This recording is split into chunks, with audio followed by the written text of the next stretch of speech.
Brussels, Tehran, Paris যেন তিন শহরের মাঝে ঘুরছে পারমাণবিক উত্তেজনার নতুন ঢেউ। ফ্রান্স স্পষ্ট করে বলেছে, আগস্টের শেষে যদি ইরানের সঙ্গে কোনো পারমাণবিক চুক্তির দৃশ্যমান অগ্রগতি না হয় তবে জাতিসংঘের স্ন্যাপব্যাক ব্যবস্থা চালু করা হবে। এই হুঁশিয়ারি দিয়েছেন ফরাসি পররাষ্ট্রমন্ত্রী জিন নোয়েল ব্যারট। ইউরোপীয় ইউনিয়নের পররাষ্ট্রমন্ত্রীদের সঙ্গে বৈঠকে যাওয়ার আগে তিনি বলেন, ইরান যদি যাচাইযোগ্য কোনো অঙ্গীকার না দেয় তাহলে আমরা বিশ্বব্যাপী অস্ত্র, ব্যাংকিং এবং পারমাণবিক সরঞ্জামের ওপর নিষেধাজ্ঞা পুনর্বহাল করব।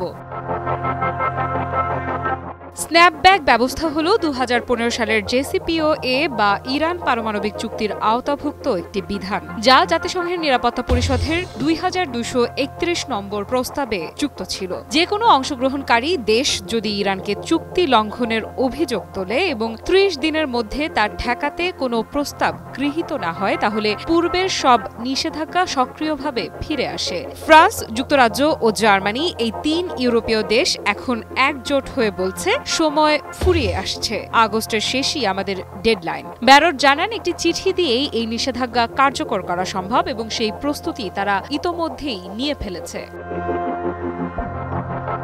এদিকে তেহরান থেকেও আসছে কড়া বার্তা। ইরানের পররাষ্ট্র মন্ত্রণালয়ের মুখপাত্র ইসমাইল বাঘাই সোমবার এক ব্রিফিংয়ে বলেন, ইউরোপ নিজেরাই চুক্তির শর্ত মানেনি, এখন তারা আমাদের বিরুদ্ধে ব্যবস্থা নিতে যাচ্ছে। এই স্ন্যাপব্যাকের কোনো বৈধতা নেই। তিনি যোগ করেন, ইরান এখনও জেসিপিওএ চুক্তির অংশ হিসেবেই বিবেচনা করে নিজেকে, কিন্তু যুক্তরাষ্ট্র ২০১৮ সালে চুক্তি থেকে বেরিয়ে গেছে। এরপর ইউরোপও তার প্রতিশ্রুতি মানেনি। তেহরানের অভিযোগ, এই নিষেধাজ্ঞা নতুন কিছু নয়, বরং পুরনো খেলায় নতুন মুখোশ। একই সঙ্গে ফ্রান্স আরও এক ধাপ এগিয়ে ইউরোপে গুপ্ত হত্যার সঙ্গে জড়িত ৯ জন ইরানিকে নিষিদ্ধ করেছে। তাদের বিরুদ্ধে অভিযোগ, ফ্রান্স ও ইউরোপের স্বার্থ লঙ্ঘন এবং ইউরোপের ভূখণ্ডে হত্যাকাণ্ড সংগঠনের জন্য দায়ী। ফরাসি পররাষ্ট্রমন্ত্রী বলেন, এই ৯ জনের সম্পদ জব্দ করা হয়েছে, তাদের ইউরোপে প্রবেশ নিষিদ্ধ করা হয়েছে, আর এটাই আমাদের নেতৃত্বে গৃহীত সিদ্ধান্তের ফলাফল। সেই সঙ্গে তিনি দাবি করেন, ইরানে আটক ফরাসি নাগরিকদের অবিলম্বে নিঃশর্ত মুক্তি দিতে হবে।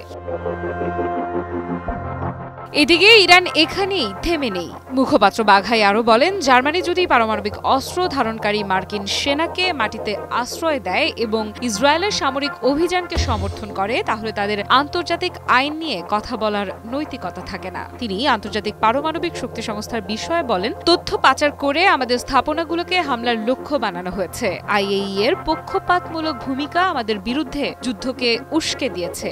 বাঘাই আরও বলেন, ইরান এখনো কূটনীতির পথ খোলা রাখছে, কিন্তু সেটা হবে তখনই যখন কূটনীতি বাস্তবে কাজের প্রমাণ দেবে। ইসরায়েল যুক্তরাষ্ট্রের সামরিক হামলা চুক্তি আলোচনার বিশ্বাসযোগ্যতা একেবারেই শেষ করে দিয়েছে।